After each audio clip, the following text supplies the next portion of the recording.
Hi, I'm Tricia, and I want to discuss the networking success of Silicon Valley executive and entrepreneur Heidi Roizen. Heidi Roizen has, throughout the years, created an extensive network of contacts across the different stages of her career.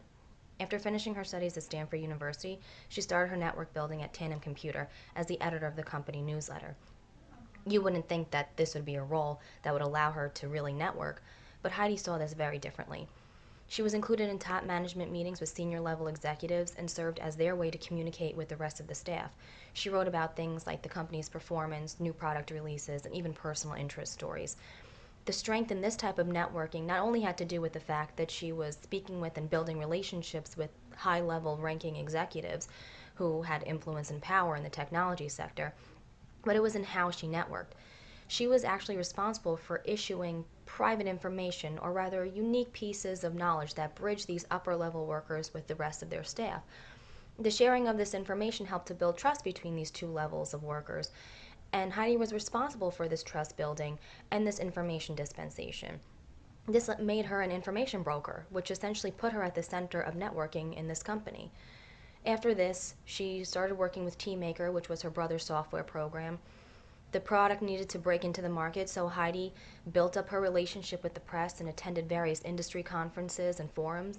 She even joined various groups such as the Software Entrepreneurs Forum and the Software Publishers Association. The strength in this type of networking allowed Heidi to meet with industry leaders and discuss their agendas and other issues. And once again, the strength in this type of networking comes with this sharing of private information, but a new dimension was added. By joining these various groups, Heidi was able to give herself access to diverse skill sets.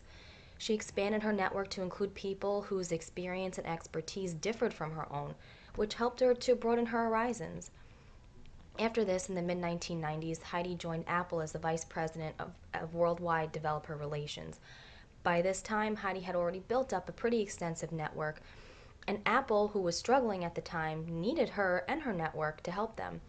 So Heidi at this time continued to build her network, but also she continued to strengthen her existing one. The strengths in her networking at this point were her performance and her consistency, which were two characteristics that allowed her to call in favors in order to help Apple. Her other strengths included access to people and maintaining confidentiality when dealing with competing companies. Unfortunately, Heidi became burned out by Apple after several years and decided to try something different and became what she called a mentor capitalist. She served as a board member for startup companies and helped them to plan and market their various products. In exchange for a stake in the company, she gave her time and her expertise as well as her all-important connections. This is where Heidi really shone. Normally, people use networking to build their businesses, but Heidi's business was networking. At this point, her networking strength was her ability to leverage. She used her extensive network to link people up when she felt it would benefit each party involved. By doing this, she employed the strategy of reciprocity, and she continued to strengthen and expand her network and her connections. She continued with the same practice when she became a general partner with SoftBank. She continued to use her highly efficient communication techniques and her knowledge of these win-win relationships, and continued to maintain close contact and good relations with entrepreneurs in the technology community. In short, the overall strength of Heidi's networking was that she became the nucleus of the network. She connected with other nuclei and expanded her contacts so that she had a deep set of individual contacts as well as a broad set of individual contacts. She created a network built on trust, diversity, and brokerage, which gave her power, and that power enabled her to act as a door through which people continued to make connections.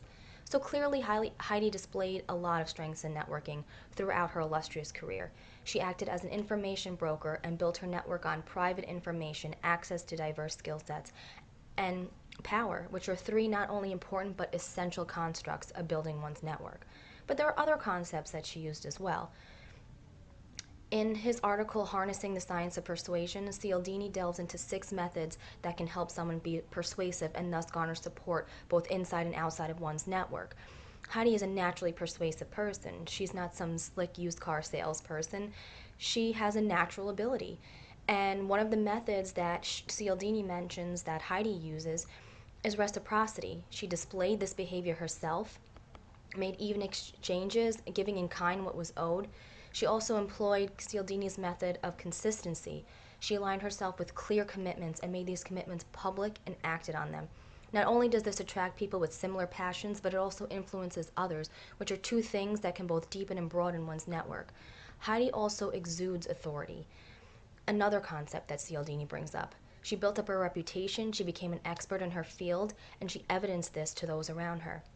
This is why she was in such high demand. Apple wanted her. Finally, Cialdini's last selling point on building and maintaining connections with people is that the rules of ethics always apply. If Heidi was a morally bankrupt individual, even if she was successful or not, I highly doubt that so many people would be scrambling over themselves just to get a moment of her time. Finally, what Heidi did best that influenced her power and networking success was give and give productively. Adam Grant says that givers are found at both the successful and unsuccessful ends of the spectrum. If you give selflessly, you can burn out and underachieve. Heidi was a giver, but she was productively generous, meaning that she gave when it helped others and did not harm herself in the process. She spent hours a day providing feedback to those that she developed a relationship with, and even those entrepreneurs that she had to reject. She felt that this was important to maintain good relationships. She recommended people that she liked and she trusted to companies with which she had close connections, so she could benefit good workers and ensure that her businesses hired the best. She afforded people opportunities, giving of herself in her own time. She didn't match, rather, she simply gave in a mutually beneficial way. By doing this, she increased her power and influence over her industry and enhanced her networking success by connecting with fellow network nuclei and establishing close network ties with them. Heidi Roizen is certainly a successful giver to look up to. I thank you for your time.